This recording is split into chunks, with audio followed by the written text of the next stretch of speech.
这两个人好生眼熟，是不是在哪儿见过？主子，这两个就是那日在客栈里调戏世淑姑娘的人，其中那个领头的把总还被主子教训过。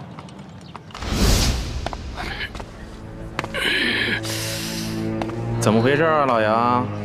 这还是个高手呢。吃瘪了吧？哦，干什么？我问你干什么？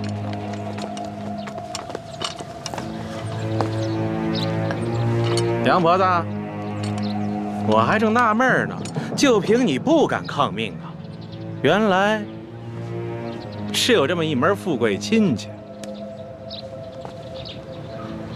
裘老板，你可别牵连无辜。老妇哪儿来的这等富贵亲戚？他们都是过路的客商，在我家借住一宿，明天就得赶路的。路过的客商，让我瞧瞧。哎，咱们是见过的是吧？啊？哟，姑娘，你也在这儿呢，真是缘分呐！你是谁啊？我根本不认识你。你还好意思说呢？那是在客栈喝醉了闹事，他就是被我教训的那个。哎呀，羞死人了！原来你还是个朝廷命官呀！那日你当众调戏我家的丫鬟，就已经失了体统，你还追到这个村子来，没完没了了是吗？你老杨，咱们今天来办正事儿的，你还穿着官服，收敛一点。也对，老子懒得理这些外乡人。几位，老子是来办公差的啊！杨婆子，怎么着？今儿个你是搬呢，还是不搬呢？不搬，老夫就是死也要死在我自己的房子里面。你敢公然抗命是不是？你是不是不想活了？老人家，你是不是将房子作价卖给了他们？卖给他们？客官，这房子是老夫夫家留下来的祖产，房子后面还有几亩良田，老夫家祖孙几代人就靠这点良田生活。如今虽然不幸遭遇了旱灾，可老夫也舍不得变卖这个祖产呐。这个裘老板仗着官府里有人，随便给了仨瓜俩枣碎银，就要强行圈走咱们整村的房田地呀！你闭嘴！老不死！裘老板给你安置费已经是大发慈悲了，你还敢在这里计较或多或少的？你信不信我现在就捆了你？行了行了，杨婆子，圈地的文书是巡抚衙门发的，你向几个过路的客商诉苦，有用吗？可是在下听说，顺治爷曾下过明诏，废止圈地。几位是读书人吧？啊，哼，看着就像，带着那么一股子迂腐劲儿。古往今来，这皇帝总说王子犯法与庶民同罪，但谁曾见过哪个王子犯法真与庶民同罪？就算是在皇城根底下，那些王公大臣不也是一大片一大片的圈地吗？皇上不也是睁一只眼闭一只眼吗？几位是过路的客商，我劝你们别多管闲事。听清楚了吗，老太婆？明日一早，我就带人来这里破土强拆。届时你还没搬走的话，那我就把你埋在这破房子里。老夫就在这儿等着你们，我就是死也要死在我自己的老宅子里面。哼！巡抚衙门令，凡是胆敢公开对抗官府者，皆按谋反论处，格杀勿论。所以今天老子就是杀了你，也是在执行公务。最后再问你一遍，搬还是不搬？不搬。那明白了。你既然铁了心不搬了，那也好。那你今天晚上就吃得饱饱的，免得明天做个饿死鬼啊！呸！看什么看？小心我把你双眼给挖出来！哟，瞧瞧，富商家的丫鬟都不一样，脾气这么大，挖我眼珠子？来来，挖，退下！干什么？真想打架呀？看清楚，爷可是巡抚大人的直属亲兵。你们要是真敢跟我动手的话，那就是造反！来呀！老杨，几位，老杨，这几个人呢，出言不凡，气度也不凡，像是有些身份的，别节外生枝。先回去，啊，先回去。走。几位，请吧。梁毛子，到底搬还是不搬？你可要想清楚了。诸位，告辞。哎，主子，这几个混账东西不给他们点教训啊？这些都是虾兵蟹将，没用的。老人家，再多吃点吧。不瞒你们说，我都半个月没见米香了。不怕你们见笑，我都喝了5碗了。老人家，听说这山西旱情已经惊动了朝廷，朝廷也已经拨了大批的赈灾物资，你们都没有分到吗？赈灾物资？哎呦，咱老百姓连1粒米都没见到过，一点都没有分到，1颗米粒都没见到过。老人家，我看你这儿冷锅冷灶的也有一段时日了吧？不是圈地有安置费吗？为何不拿这些安置费去买些粮食啊？别提安置费了，姑娘啊，不瞒你们说，就我们这样的地，按理来说，好歹1亩也值4、5两银子，可是上面他们只肯给1两啊，而且层层盘剥下来，有些关系的，运气好的也只能拿到几钱呢。像我这样的老不死，就只能拿几个铜板。老人家，这圈地一事已经违反了朝廷的政令，你们为何不上告啊？告？去哪儿告啊？老夫的儿子先去县衙告状，被他们拉了出去，一顿毒打，还给他胡编了一个什么罪，被他们连打带吐。回来以后，连伤带气的，没多久就扔下老夫去了。老夫的孙子不服气，借了些钱去太原府鸣冤，也被巡抚大人当盗贼发配关外，至今未归，一去不回，还怎么告啊？还有这等事？这山高皇帝远的，这圈地的人可是个通天的人。通天是当朝的大红人鳌拜，你知道吧？听说过。山西巡抚刘德昭，他就是鳌拜的门生，还有那个圈地的裘老板，他就是刘德昭继娶的夫人的小舅子。您说还到哪儿去告啊？可是听说鳌拜不都已经被皇上给查办了吗？你知道吗？瘦死的骆驼比马大呀！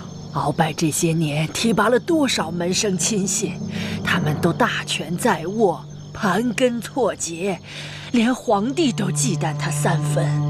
不然为何皇上就只把鳌拜卷进了呢？这官场上的事儿说不清，万一哪一天鳌拜东山再起，可怎么办呢？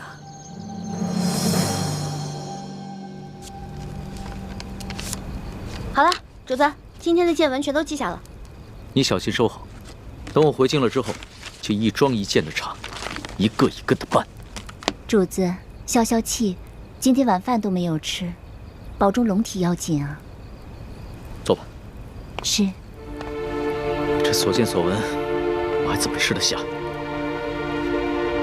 顺着朝就已经下的禁令，到现在还有令不止，让许多百姓流离失所，无家可归。最重要的是，他们还敢鲸吞朝廷的赈灾粮款。你爹爹的密奏，所言非虚啊。主子，那咱们可得小心了。听说这山西官场，鳌拜残存的势力不可小觑，他们掌握的地方官兵足有上万。万一他们知道了主子在微服私访，起了歹心，可了不得。小不忍则乱大谋，只能暂且忍着了。可是，他们明早就要来强拆了，这些百姓们该怎么办？那个叫杨八狗的，还有刘德昭新老婆的那个小舅子裘贵吧，他们一个个都是心狠手辣的角色。如果咱们一走，那几户宁死不搬的村民不得被他们活活给弄死啊？不会吧？这村子里还有几户人家，10几口人，我不相信他们敢全都杀了。主子还别不信，我在山东行医的时候也遇到过类似的事情，也是有几户村民不肯搬迁，那圈地的是鳌拜府上管家的表弟，直接派人在半夜里放了火，却推说是他们自己不慎烧了房子。那几户家人当中，有几个性子烈的，想要上京告御状，却在半路上被一伙身份不明的歹人给杀了，案件至今未破。啊，老奴老家也发生过这样的事情。那不搬的一家5口被灭门，却推说是得了瘟疫，其余人也都是敢怒不敢言。那怎么办呀？咱们可得救救他们呀，不然咱们走了，这些老百姓不得被那些豺狼给吃了？可现在书见伤势危急，我必须尽快赶过去看一看，听他详细汇报山西官场的情况。只有掌握了足够的证据，才能把这些豺狼一网打尽。那我们就眼睁睁看着这些豺狼把人给吃了吗？哎，石树姑娘，现在主子的安危是最重要的。这俗话说得好，强龙不压地头蛇。主子您的身份是万万不可暴露的。这样吧，待会儿我们进村查一下，然后再做打算。这，哎，主子，您瞧，那户人家好像有人哎，你听，他们好像刚生完孩子。只可惜，明天一早就得拖家带口背井离乡。可怜的孩子。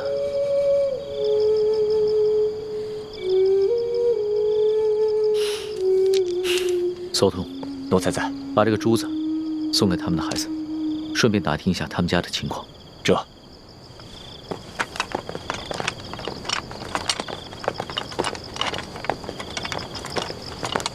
喜欢呢？刚刚还在我身后呢。这丫头又乱跑。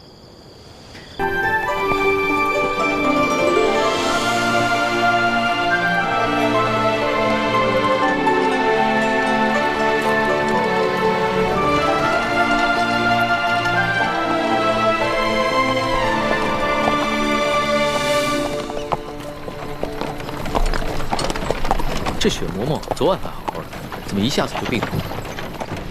其实昨天白日里，雪嬷嬷就有些不舒服，她只是在硬撑着，没敢禀报主子。臣妾已经拜托那些村民照顾她，想来养上几日也就没事了。只是她这一病啊，你就没人伺候。主子能够恩准臣妾出宫省亲，已经是对臣妾格外开恩了。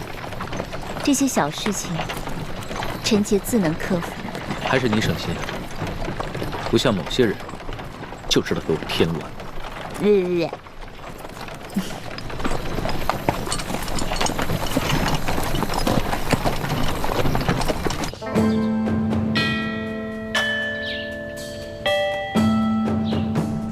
左徒派人送来了密奏，说皇上已经进了山西境内，应该很快就能悄悄地见到书剑了。这是皇上第1次微服出京，只愿皇上能托皇祖母的福，顺顺利利、平平安安的就好。玄烨他是爱新觉罗的子孙，他若是只在紫禁城的方寸之间长大，他怎么能够管好这万里江山？让他出去历练历练也好啊。纵然会有一些波折意外，但皇上乃天子之命，也必定能化险为夷。皇后不必太过担忧。妾身别的倒不担忧，只是不放心这李氏兄妹2人。你放心吧，哀家再三的嘱咐索图和李德福，让他们盯牢了李氏兄妹。况且李氏兄妹若要真的有图谋不轨，那在这宫里头早就应该下手了。既然他们没有异常举动，就说明他们的目标并不是暗害皇上，此次山西之行，也能让皇上和我们大家都能看清楚，这李氏兄妹值不值得信任。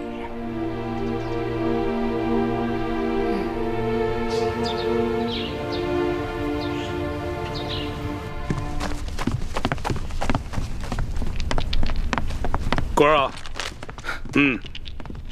杨八总找着了。找着了。哼，不管他说出什么理由，先拖出去给我打50军棍。此风不可长啊！居然敢不声不响的玩失踪，这以后这对我还怎么办？还军什么棍呢？人是找着了，在一棵杨树底下埋着呢。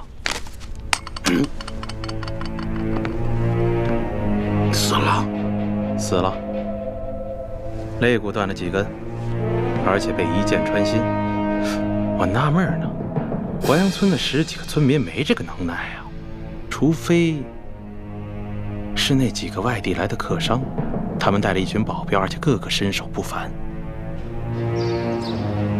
二公子，这钦差大人迟迟不来，难道咱们就一直在这傻等吗？时常有人在皇上面前进谗，说我们平西王府的人居功自傲，不把朝廷放在眼里。眼下出了这么大的事，皇上又特命钦差来此查案，我等自然应该恭敬些，以免落人口实才是。二公子，如此维护平西王府的声誉，若是让王爷知道了，一定会非常欣慰的。我只是在做我的分内之事，我父王知不知道，都不重要。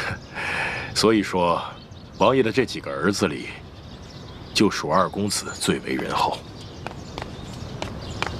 吴公子，钦差大人还没有来吗？应该快了吧？那我们兄妹二人可需要回避一下。那倒不必，二位都是我吴应期的朋友，刻意回避当然不需要。但是，如果二位不习惯接待朝廷要员的一些繁文缛节，当然也可便宜行事。待我事情处理完毕之后，再与二位一同上京。那我们多一事不如少一事，不如我们就留在自己房里吧。也好，那就随姑娘的意。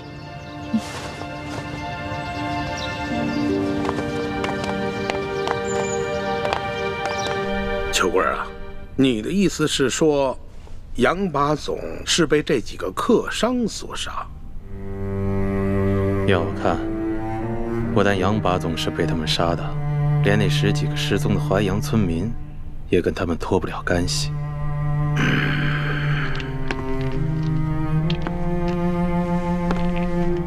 老爷，我看这几个客商身份可疑，行踪诡异，您是不是得派人去查一查，他们究竟从何处入我山西境内，又去往何处，有什么来头？香娥，卑职在，此事就交由你去办。卑职遵命。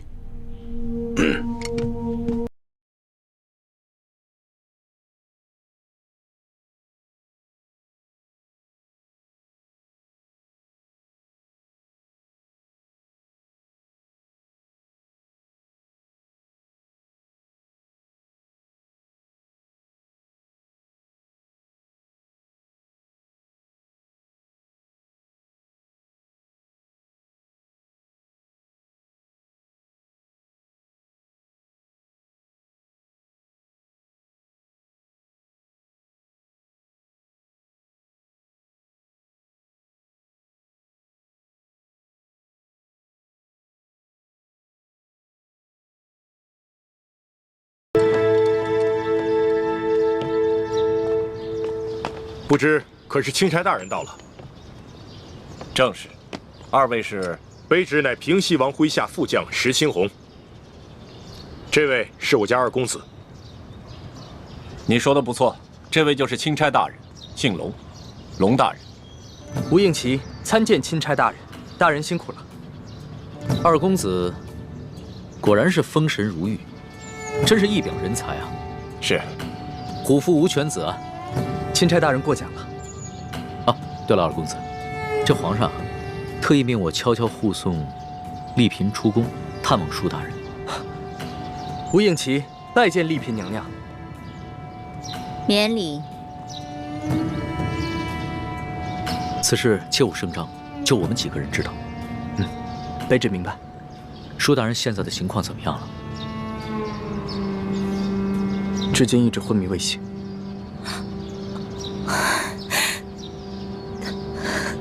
丽嫔娘娘，别伤心了，说不定等会儿舒大人见到娘娘，就会醒过来了。秋官啊，你说这几个村民怎么会无缘无故的失踪了呢？而且这些剩下的村民皆是一些老弱病残，你说他们都去了哪儿了呢？要说他们杀了杨把总，是因为杨把总调戏了那个客商的婢女，他们失手杀人再埋尸，这说得过去。可是为什么要带走那10几个村民呢？这不合乎情理啊！难不成他们是想将这些村民留作证人，将来去京城告御状不成？有这个可能。华阳村的梁老婆子一直都是个刺儿头。哎，你想啊，他儿子告状被咱们给弄死了，他孙子接着告，咱们给他发配关外，他能跟咱们善罢甘休吗？而且就这么巧，那几个客商就投宿在他家里，他肯定没少说咱们的坏话。说，还有脸说？消消气。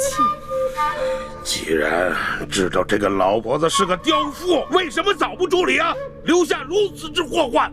我哪知道啊？他一个老婆子风烛残年了，有上顿没下顿，能活几天呀？谁成想半路杀出个程咬金，跑出这么几个客商来。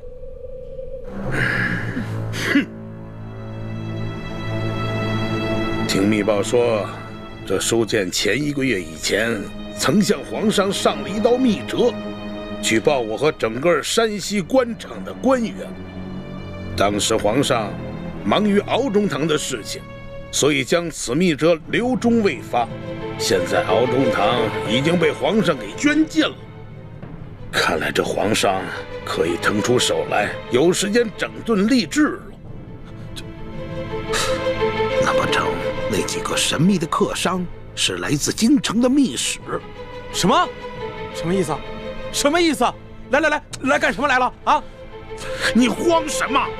我告诉你，现在整个山西的官场那就是铁板一块，只要舒建一死，任谁都查不出什么。你说的轻巧，舒建什么时候死啊？他什么时候死？就最后这么一口气，他什么时候咽？他绝活不过今晚。哦。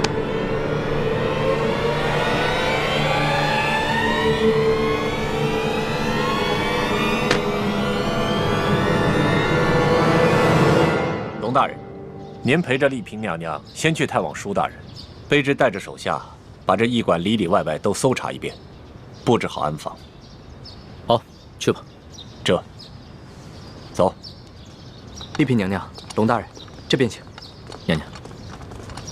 二公子，刚刚我家老爷醒过来了。他们真是皇恩浩荡啊！这丽嫔娘娘和钦差大人一过来，舒大人就醒了。看来真是被本钦差给说对了，舒大人一定是知道丽嫔娘娘要来探望他，激起了他的求生欲望，所以他就醒了。多谢大人吉言，这都是托了皇上的福。二公子，那就请带路吧。是。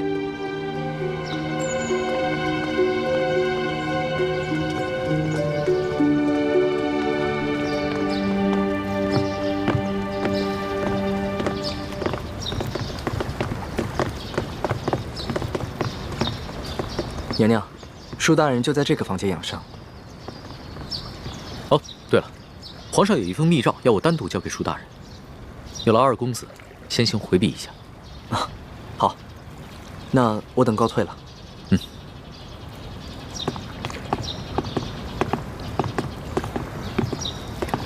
你们也先都退下吧。是。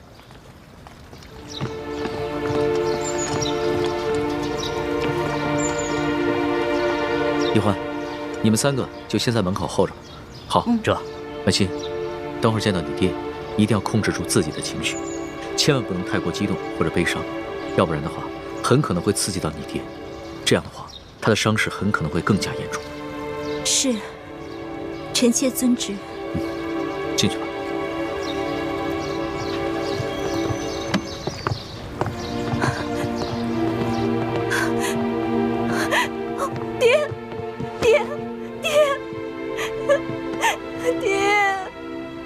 帅气，帅气。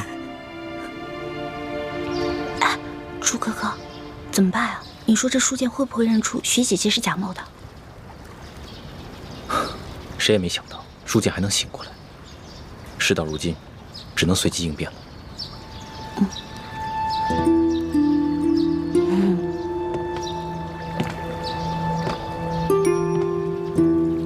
你们两个在悄悄商量什么？什么都没说。我明明看见你们两个在悄悄商。你们一定有企图，我可告诉你们，我在这宫里30多年，好不容易才有今天。你们两个可不能让我连紫禁城都回不了。叔父放心，我保证，你跟康熙都能平安回京。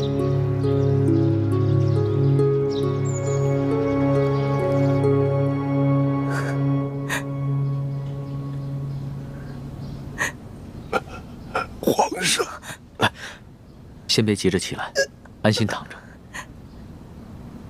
帅庆，不仅朕来看你了，你看看，还有谁一起来了？爹，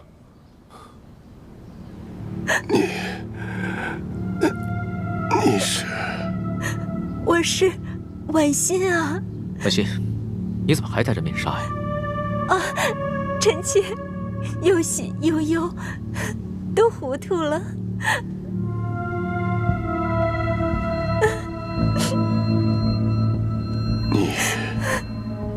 你是婉心？真的是婉心？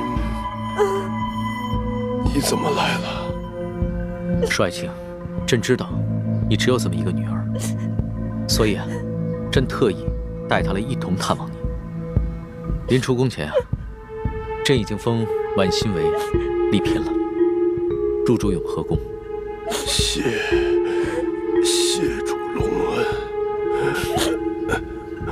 婉心啊，你既然封了嫔，你就是爹的主子了。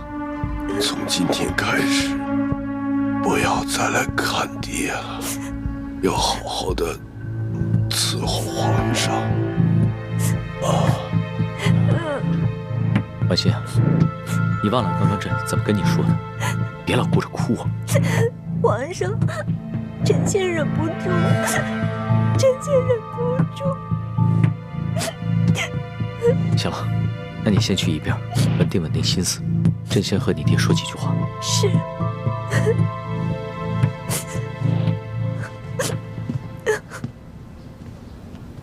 帅庆，朕这一次千里迢迢赶来，一是为了核实你密奏中的几件大事，第二是为了亲自调查你御赐，你到底是被谁所赐？为什么他们要行刺于你？他们是不是因为知道你给朕上了密奏，想要灭口？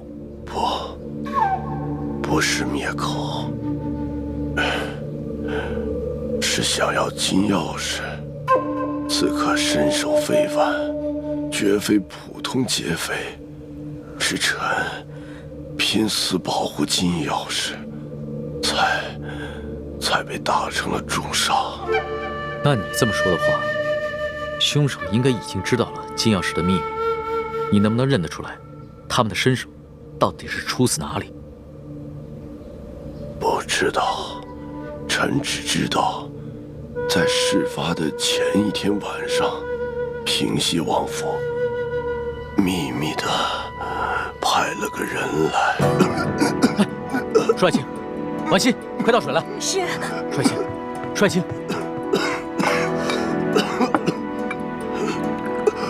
帅庆，你先缓过这口气再说。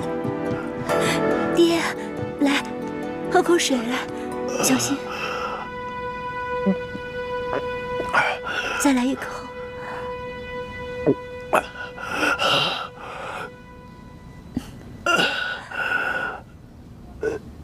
怎么样，好些了吗？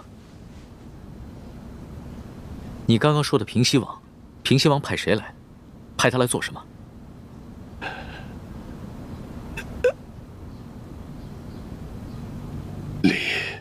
丽嫔娘娘，你怎么瘦了这么多，下巴也变尖了？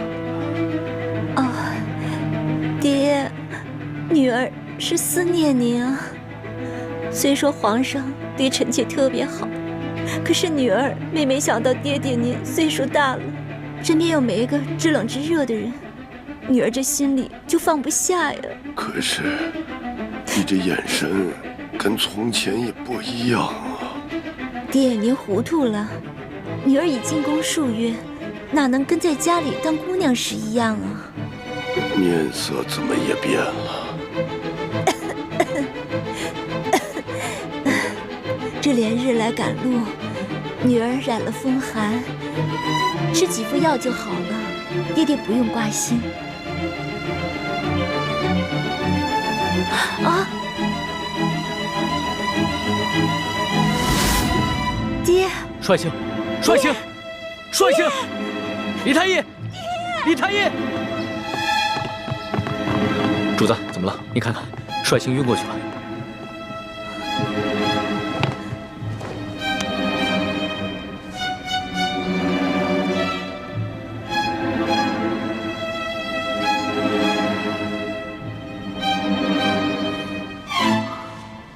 主子，舒大人的脉象很不好，只怕随时都可能。啊！那可还有救？真尽量一试。只是舒大人本就重伤未愈，又元气大伤，好不容易见到了主子，还有丽嫔娘娘，难免心情激动，多说了一些话，自然便撑不住了。至少3日之内，不宜再让他受到任何的刺激，更不能让他说话，否则再次耗损元神，恐怕就无力回天了。知道了，你先去煎药吧。臣遵旨。丽嫔娘娘，主子，要不然咱们也先出去吧，让舒大人好好在这儿静养一下。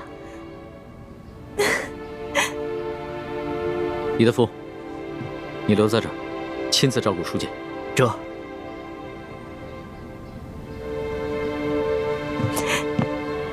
走吧。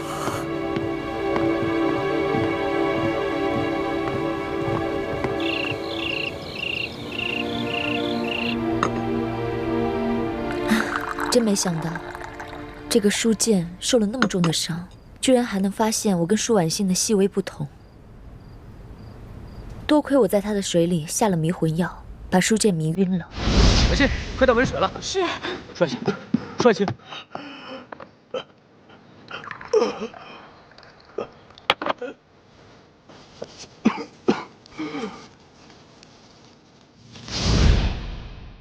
否则，他再多盘问我几句。就算我能应付得过去，康熙啊，也还是会起疑心的。也不知道六师傅找到舒婉欣了没有？咱们两边都不能再出半点差错，否则倾城的身份就暴露了。只有我一个人暴露不要紧，万一康熙心思那么缜密，他会想咱们在宫中的点滴细节，就会把你们两个也怀疑上的。舒婉欣就交给六师傅了。至于这个舒剑，不能让他再醒过来了。你们什么意思啊？你要杀了舒剑啊？不行，我不同意。舒剑不同于鳌拜，也不同于刘德昭。在鳌拜权势熏天的时候，他就敢冒死向皇上上密折，为民请命，这样的好官你也要杀呀？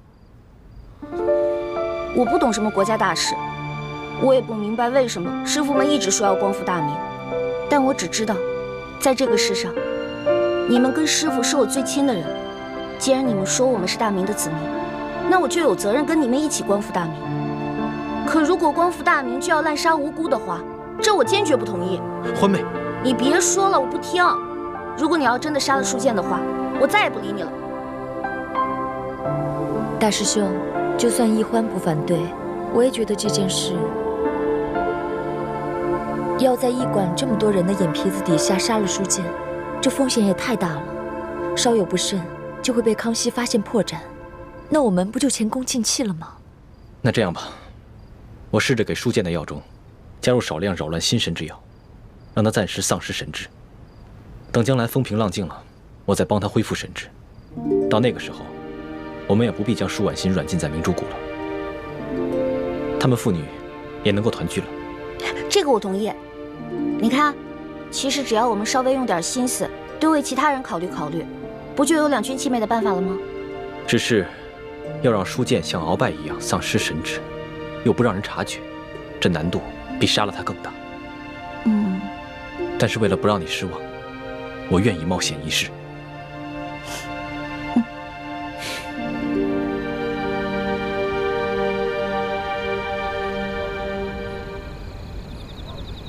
二公子，本钦差听舒大人说，就在案发的前一晚，平西王爷曾经派人来找过你。不错，事发前一晚，我父王确实派人来找过我，只因为我等刚出云南境内，就遭遇了一股劫匪。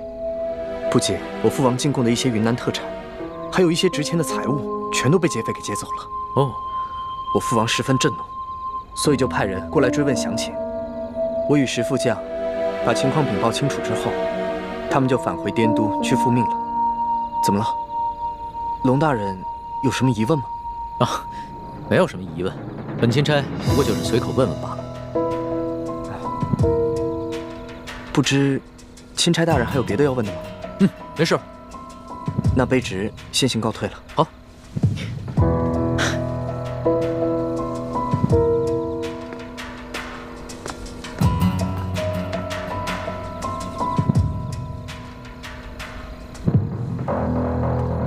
这吴应奇遇到舒剑之前，确实遭遇过劫匪，他们也向朝廷禀报过，所以我才会派舒剑护送他们进京。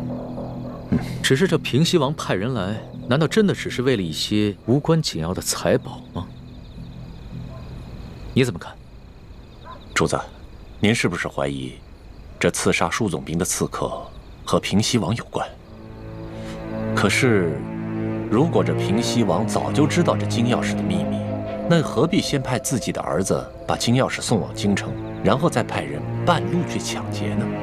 那你觉得谁的嫌疑最大？奴才以为，这刘德昭可是鳌拜一手提拔的，鳌拜老奸巨猾，他会不会假意向皇上禀告这金钥匙的秘密，然后暗地里又派人悄悄地来劫呢？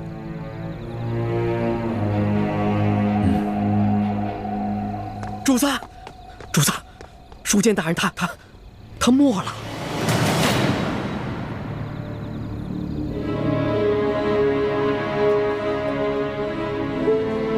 奴才一直听从主子的吩咐，守在舒剑大人的房门外，就连一只苍蝇也不让飞进去。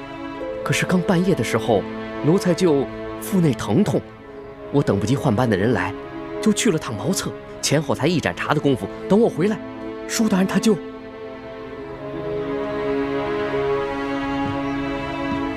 人还是软的，确实刚刚过去。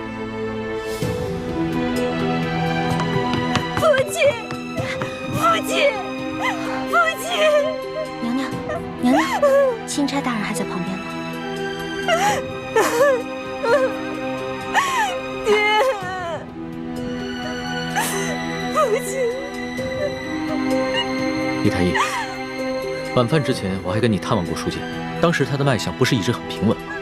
当时确实有所好转，只是不知怎么突然就……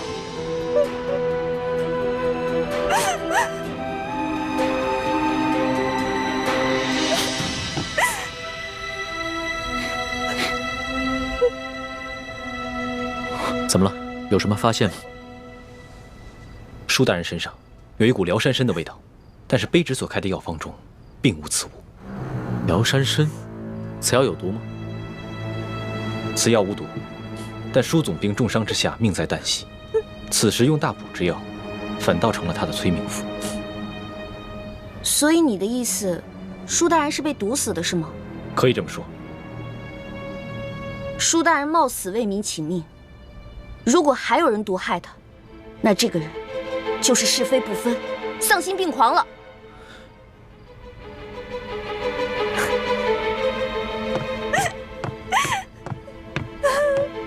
主子，卑职已将这驿馆里的所有人等全部都拘押起来了。好，你先分别询问，只要是有可疑的人，全部都带到大厅来，待会儿我亲自审问。这。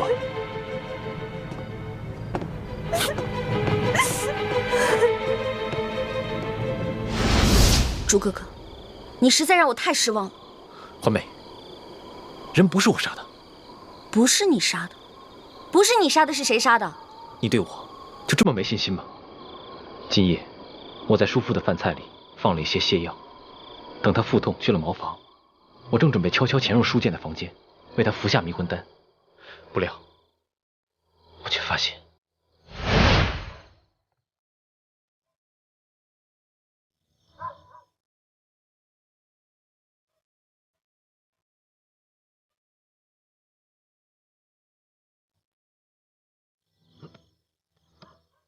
哦，肚子怎么这么疼啊？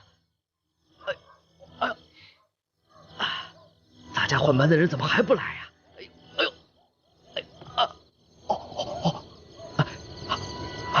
哎呦，算了。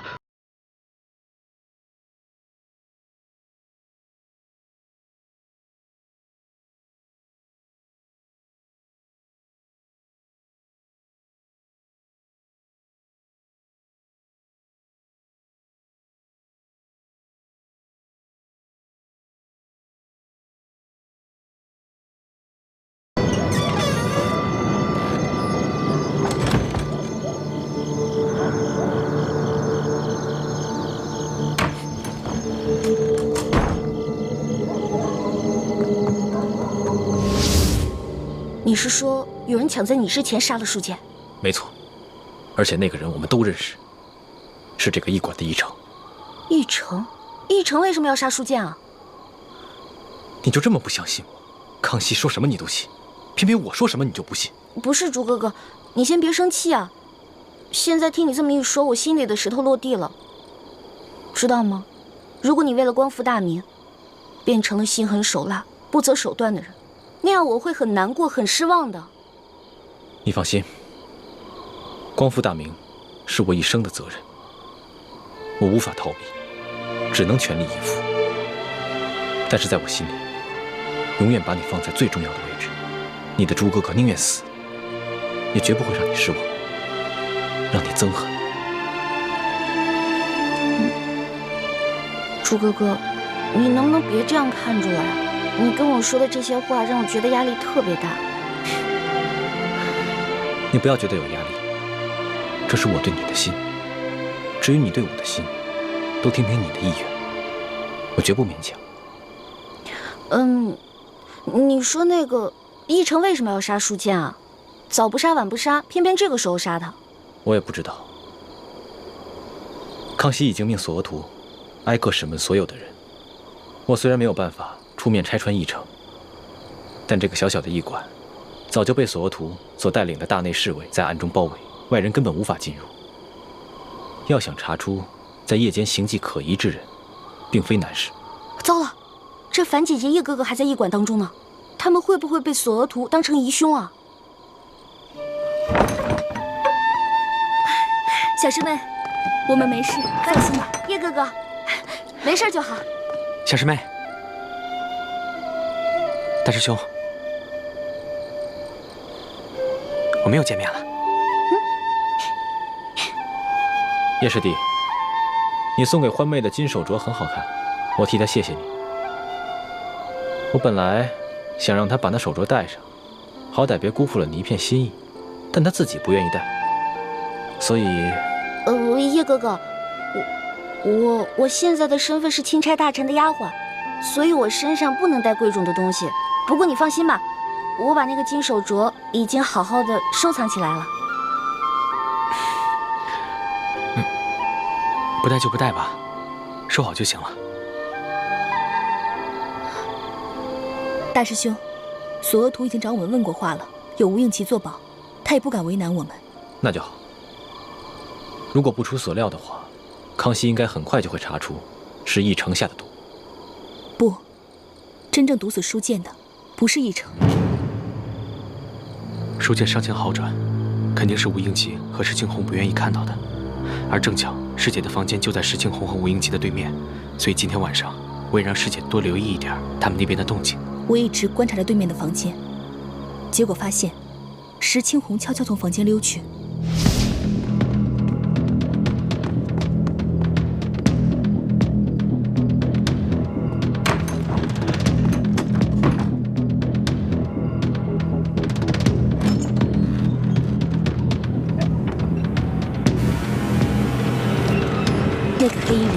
就是石青红。难道今晚潜入书剑房间的，除了我跟奕成，还有石青红？没错。大师兄，我们何不借此机会，调解康熙跟吴三桂之间的矛盾呢？这是一个好机会。叶师弟，你一向心思缜密，思虑周全。如果你能把所有的心思都用在光复大明的大业上，我相信你爹和师傅们一定会很开心的。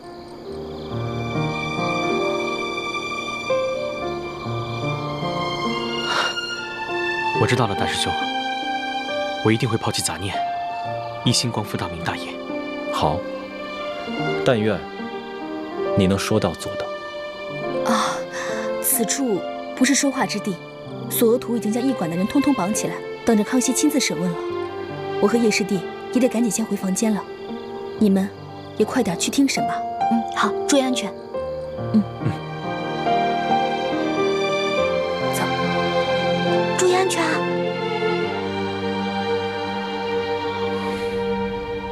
钦差大人明察，小的只是路过舒大人房间，看见门口无人守卫，放心不下，这才进去看了一眼。怎么会是小的下药杀了舒大人呢？你还敢狡辩？本官已经问得清清楚楚，李太医开的药方中根本就没有辽山参。药铺的伙计也已经证实，今天下午你确实去买过这种药。驿馆的人也看到你夜晚之时悄悄进过厨房。大人饶命！大人，小的是看着舒大人近日身子虚弱，想帮他进补，小的也不知道这补药居然还会杀人呢。到了现在你还敢抵赖？真的以为本官好欺骗是吧？你一个小小的驿丞，怎么会有胆子谋杀朝廷命官？肯定是有幕后主使。你最好从实给我招来，说不定我还能留你一命。回禀大人，小的冤枉。小的在药里面确实放了辽山参，但舒大人却非死于小人之手。今晚，小的端着药碗去给舒大人送药。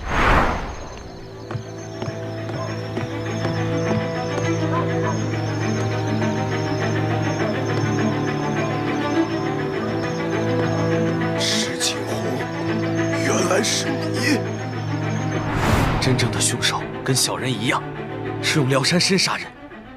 小的听见舒大人在临死之前亲口喊出了真凶的名字，就是石青红。混账！你血口喷人！钦差大人，卑职今天晚上一直在二公子房间陪二公子下棋，这一点，二公子可以为卑职作证。不错，钦差大人。今晚石青红一直在我屋里与我对弈，直到听到舒大人身故的消息，我们俩才一起出来。钦差大人，此事非同小可。石青红是卑职的人，此事可是牵涉到平西王府的清誉。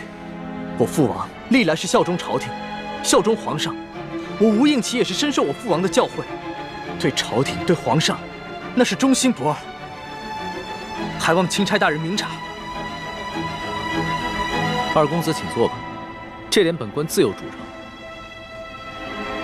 石青红，你既是整晚都与二公子待在一起，那可有别人作证啊？房中并无他人。房间既无他人，那谁知道你是不是在包庇他呢？这位姑娘，似乎对吴某有些敌意。休得无礼！这平西王乃是国之栋梁，朝中良臣，不可无端猜测。倒是你奕成，你虽已承认有杀人的动机，可究竟是谁指使你这么干？无人指使，是小的与舒大人有私人恩怨。舒大人官拜三品，你一介小小驿丞，恐怕连给舒大人提鞋都轮不上，何来私人恩怨之说呀？不瞒大人，舒大人曾经因为小事给了小的一马鞭，小的就此怀恨在心。但舒大人确实不是小的杀的，还望大人好好审问石青红。够了！我平西王府与你素昧平生，你为何硬要将这屎盆子扣在我平西王府头上？小的确实亲耳听见舒大人临死的时候说的是你的名字，小人没有撒谎。你石青红，不得鲁莽！钦差大人，自有公道。义成，你本就是一个小小的议程，哪有胆子谋害朝廷命官？你最好老老实实的说出你的幕后主使，要不然的话，很可能会罪加一等，连累你的家人。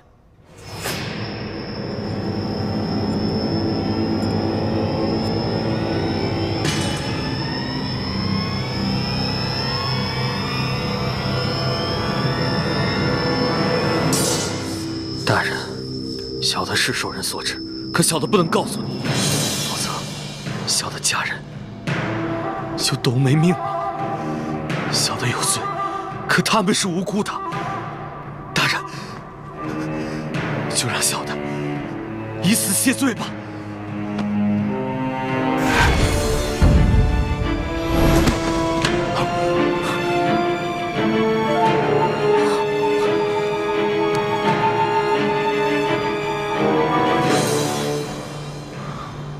他舌下藏了见血封喉的毒药，见势不妙，便咬破蜡丸自尽。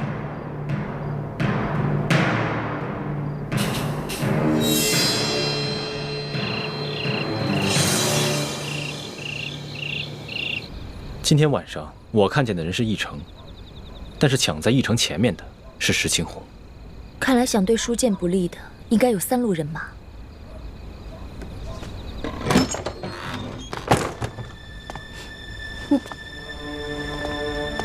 主子，李太医也在啊。一嫔娘娘悲伤过度，我来给娘娘诊脉，开一些疏散之药。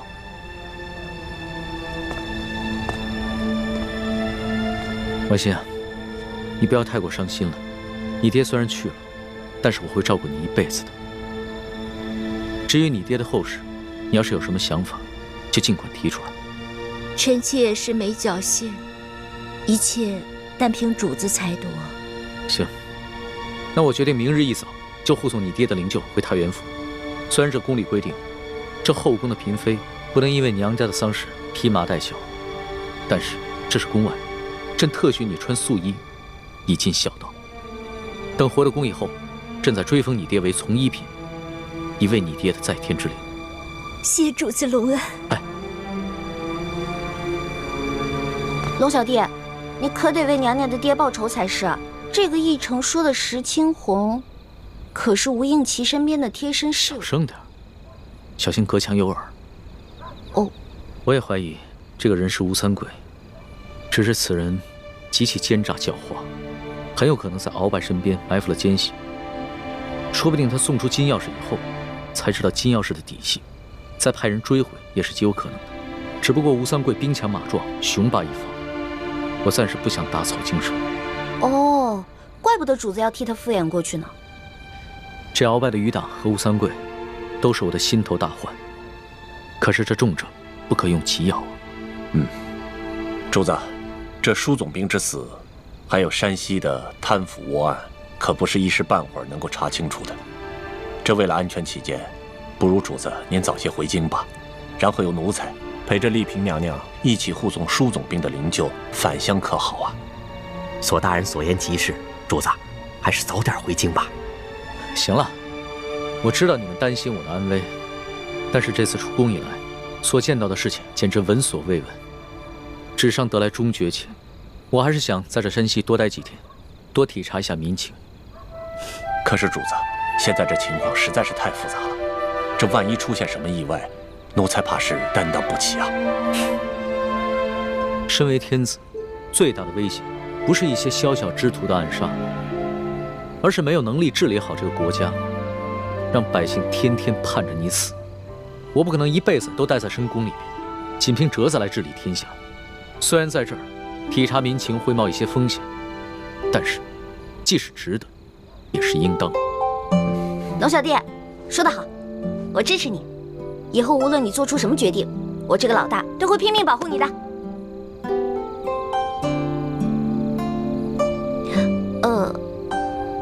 反正龙小弟说过，大清吹牛不上税嘛。老大，你虽然力有不逮，但其心可嘉。你这份情我领了。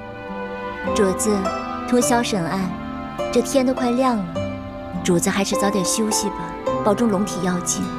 我哪还睡得着啊？天一亮，我们就出发吧。这，钦差大人，今天一早，石青红就去了那个义成的家，听其邻居讲，就在前几日，巡抚衙门的捕头在其家搜出一箱赃银，目前他的妻儿老小全都入狱了。本钦差明白了，多谢二公子。钦差大人，我无视父子，无论是对皇上还是对朝廷，那都是忠心不二。还望钦差大人回到宫中，在皇上面前多多美言。啊，那是自然。只不过这未被盗的永历帝遗物，就有了二公子继续送往京城。咱们就此别过，后会有期。后会有期。大人，请上马。撤！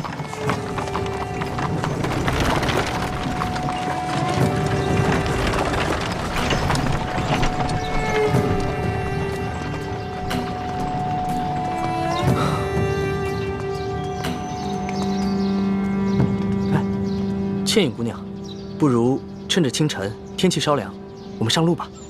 好。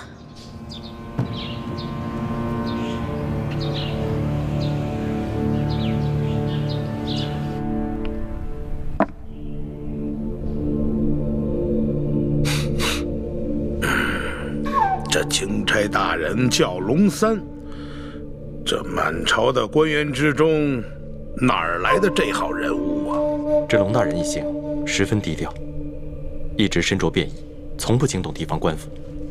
一入驿馆，便屏退左右，要与书剑密谈。书剑因伤，未说几句便昏迷过去。义成原想在夜里投毒，结果了书剑，可没想到被平西王府的人抢了先。龙大人不敢得罪平西王，所以就把责任全都推给了义成，逼着他说出幕后的主使。哼，这不是自己给自己找麻烦吗？啊！本来这书剑御赐与我们没有一文钱的关系呀。本想着这次可以除却我这眼中钉，现在可倒好，这屎盆子全都扣到咱们自己脑袋上了。大人，义成知道自己把事情办砸了，怕连累妻儿老小，已经服毒自尽，并未供出大人。我告诉你，若是此事深查的话，那还查不出来这义成的一家老小是咱们抓的？这龙大人一看还不明白？现在急也没什么用了。依我看呢，咱们只能是一口咬定，这义成的妻儿老小是窝藏赃款，咱们是秉公办案，只要不让这个钦差找到证据证明书剑的死跟义成有关，那他就根本奈何不了咱们。但愿吧，但愿这个钦差大臣跟以往是一样的，是一个懂规矩、好说话的。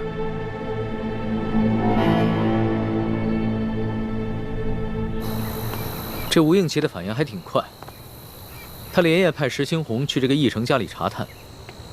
据他的意思，这个义成应该是受了山西巡抚刘德昭的胁迫，所以才会铤而走险，毒害书剑。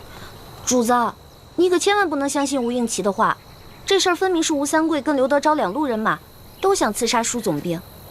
这刘德昭想杀舒总兵，肯定是认为舒总兵手里有他的什么把柄，而劫走金钥匙刺杀舒总兵的人，肯定就是吴三桂那批人马了。放心吧，我心里有数。龙小弟，你一会儿别骑马了，骑马太辛苦，你还是上车来吧。那可不行，我现在的身份是钦差大臣，怎么可以跟丽嫔同坐一辆马车呢？再说了，这驿馆的风声闹得那么大，肯定已经传出去了。要是我的身份也暴露的话，那可就真的危险了。是啊，主子。哎，主子，您先喝口水吧。要不一会儿到了前面的集市，咱们再给您买辆马车。不用了，相比正在挨饿、流离失所的百姓，我这点苦算得了什么？拿去喝吧。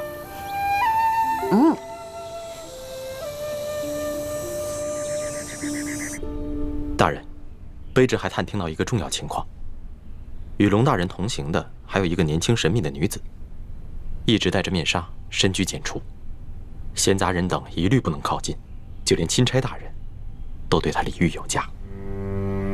哦，连钦差大人都对她礼遇有加。这么说的话，这个女人的身份比钦差还尊贵了。是了，这个女人就是舒建的独生女儿，舒婉心。舒婉心，大人，舒婉心不是前几个月选秀进宫了吗？我听说这个舒婉心刚一进宫，就得到了皇上的圣宠，先是被封为了丽人，很快又被加封了丽嫔，现在她入主永和宫啊。所以说呀，这个龙大人对她礼敬有加，那也是说得通的。可依大清律令，后宫嫔妃若非伴驾，不得离京，违令者死罪。大清的律例是死的，但这个人是活的。这个皇上对这个舒建是宠爱有加，皇上见他危在旦夕，让龙大人悄悄地护送这个丽嫔出京看他的父亲，也不是没有这个可能的。大人，舒建的灵柩已被钦差大人他们护送回太原安葬，届时卑职以吊唁为名，亲自到舒府去查探，探清这个女子的身份究竟是不是舒婉心。这个舒婉心我虽然是没见过，但听别人提起过。听说这丫头外柔内刚，极有主见。她既然知道我们跟她爹是死对头，那现在舒建死了，她会跟咱们善罢甘休吗？她必定会逼着龙大人彻查舒建之死，咱们再使银子只怕就不灵了。那咱们就一不做二不休。这个丽嫔娘娘看见自己的父亲惨死，由于哀伤过度，香消玉殒，也不是不可以的嘛。大人，这丽嫔娘娘不过一介弱女子，就算她再恨大人，这后宫不能干政，她也不能把大人怎么样。大人何必要冒这个风险呢？我的孟护卫啊，你乃是一个江湖中人，所以说呢，这后宫之中权势的奥妙不是很明白。我告诉你，后宫之中女人最大的机遇，那就是母凭子贵。你说现在皇上这么宠幸着丽嫔娘娘，她早晚会为皇上生下一个皇子的。到那个时候，那丽嫔娘娘能放过我们吗？能不报复我们吗？所以啊，我们现在要尽早的除掉她。说得对，姐夫。斩草必须除根。趁着舒建死了，舒府上下现在人心惶惶，我可以趁机收买他几个下人，将来无论咱们想干什么，那都有个准备，不是？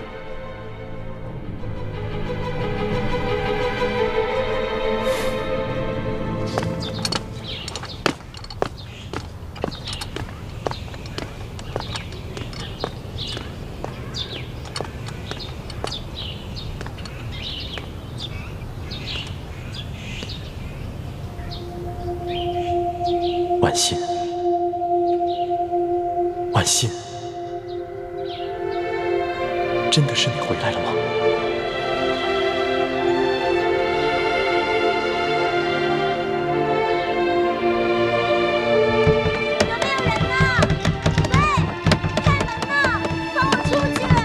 有没有人呢？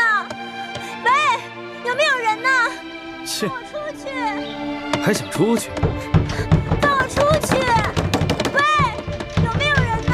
放我出去！放我出去！快别哭喊了。咱们这庄园啊，地处郊外，整个庄园有上百亩地，都是咱们老爷的。你就算喊破喉咙也是无用。喂，你们老爷是谁呀？为何这样强抢民女？我们老爷姓裘，叫裘贵。裘贵？怎么听着这么耳熟啊？我们老爷乃是这山西商会的会长，是太原府的第一大粮商。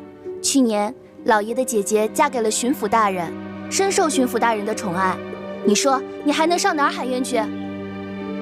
哦，原来这个裘贵就是刘德昭的人。刘德昭是我爹爹的死对头，还好我刚才晕过去了，不曾说出自己的身份，不然不仅会连累我爹，而且还会被重新送进宫去，那样我就再也见不到我的孟哥哥了。姑娘，不瞒你说啊，我们也都是被裘老爷连哄带骗，甚至变相强抢来的。这刚一来啊，也是这样又哭又闹的，可是时间久了，慢慢的也就接受现实了。唉，你说现在这荒年能活下来就不错了，哪里还敢奢求更多啊？姑娘，不如你就老老实实的在这府里住下来，老爷自会好吃好喝的养着你，岂不是比你在外面颠沛流离、忍饥挨饿的好？多谢姐姐开导，只是不知道这裘老板把我掳来要做什么呀？是要让我为奴为婢吗？姑娘生得如此美貌，老爷怎么舍得让你为奴为婢呀？不过这老爷的姐姐怀了身孕，这多半啊是要把你献给巡抚大人。献给巡抚大人？可是，那裘老板就不怕我跟他的姐姐争宠啊？不瞒姑娘，如今夫人有了身孕，不能侍奉巡抚大人，老爷把自己的人献给大人以填补空位，总比大人自己另纳新欢的好吧？姑娘，你就别哭闹了，只要你乖巧听话，肯配合，老爷一定会好好对你的，你这不就终身有靠了？刘德昭没见过我的面，不会认出我是他死对头舒剑的女儿。等我进了刘府，然后一摊琵琶，孟哥哥一定会来救我的。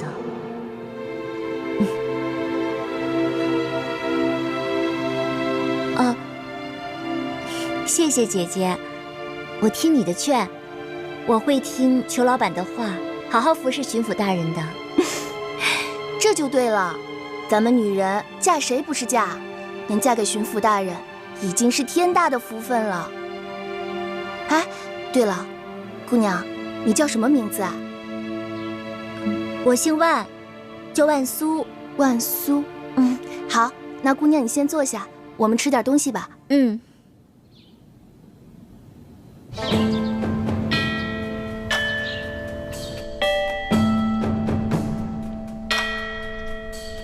左图说，李氏兄妹倒是没什么异常的举动，对皇上也算是忠心呢。不过呢，这舒剑呢，居然在皇上的眼皮底下被人害死了。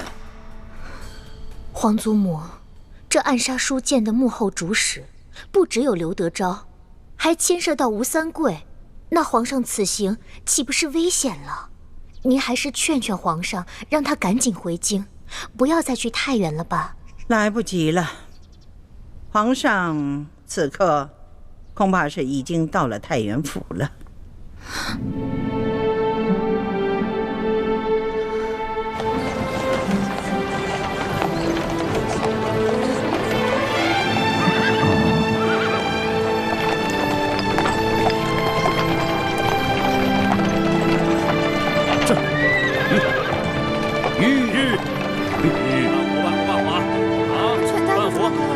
这钱不够。老板，能不能多给点啊？半壶不错了，这点钱明天半壶都买不了。你行行好吧。给他半壶。老板，你这钱不够。太原不是山西的首府吗？怎么这么萧条啊？全指着这点粮食吗？给他，给他。谢谢，谢谢老板。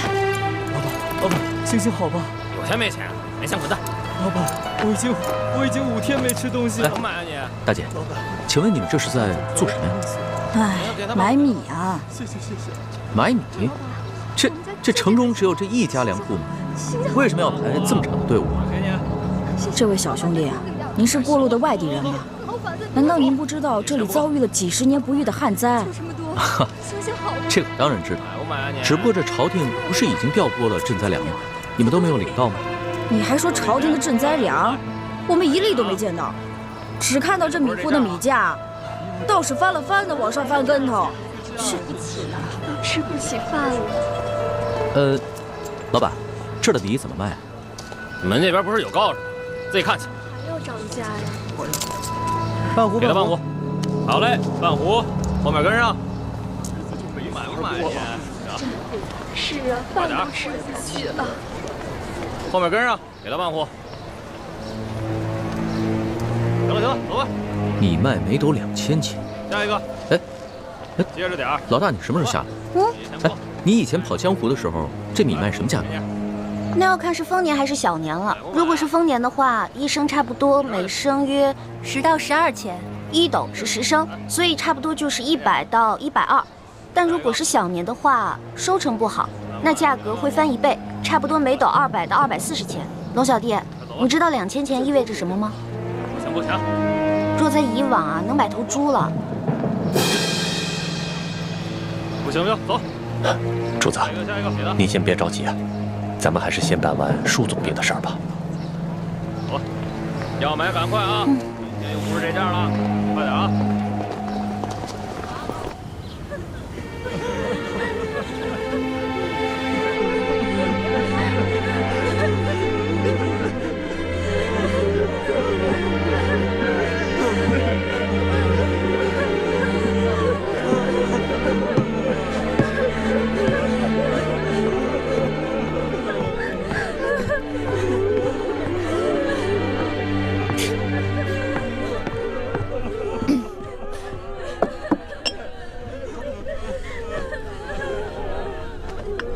老奴参见丽嫔娘娘。嬷嬷免礼。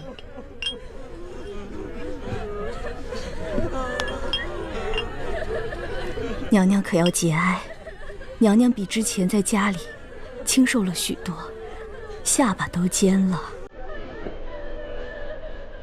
娘娘在宫里享年千人，茶不思饭不想的，所以啊，自然是清瘦了许多。哦，是不是在宫里饭菜不合娘娘口味？娘娘小时候最喜欢吃奴婢做的羊乳蒸糕了，奴婢刚刚为娘娘做了些。啊，嬷嬷有心，只是本宫现在什么都吃不下。哎呦，这可不行，老爷现在不在了，娘娘更要保重身子。娘娘小时候不开心，不肯吃饭，但凡闻到老奴做的羊乳蒸糕，就会胃口大开。娘娘，来，您闻闻。啊，先拿开吧，先拿开吧。娘娘，这是怎么了？这是您之前最喜欢的味道，怎么现在一闻就想吐啊？我现在不喜欢这个味道。娘娘是不是现在嫌弃老奴了？来来。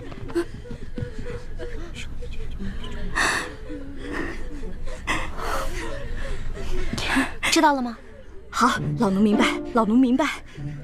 娘娘，您好生养养身子，奴才先告退了。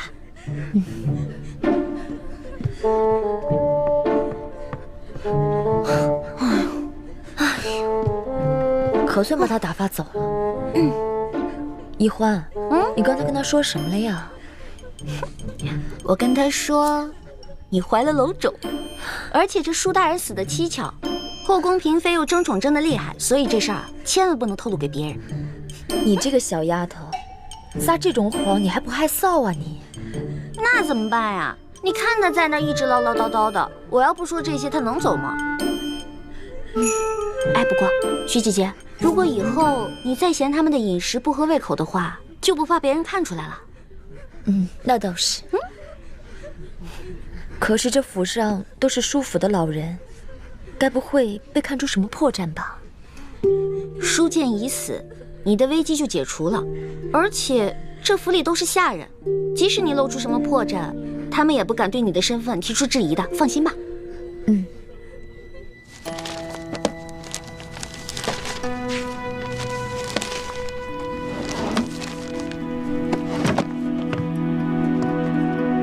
主子，整个书房已经翻了几遍了，没找到什么有价值的东西。主子，您瞧瞧，这些文稿，新的旧的，这样混杂在一起，这说明我们来之前已经被人翻弄过了。看来这舒府的下人也被刘德昭买通了，书剑留下的文稿都已经被清理过。主子要不要会一会以刘德昭为首的山西官员们？万万不可！主子，您要顾着自己的安危啊！我看不如等舒总兵下葬以后，咱们就赶快回京得了。就算我不会他们，他们也应该会来见见我这个钦差大臣吧。主子，各路山西官员前来吊唁，为首的有按察使大人和布政使大人，还有山西巡抚刘德昭的护卫孟祥和。看看，我所料不错吧？走吧，出去会他们。主子，那您可千万小心点，别让他们看出破绽来。放心吧，我刚亲政不久，这帮山西的地方官员还没见过我。是。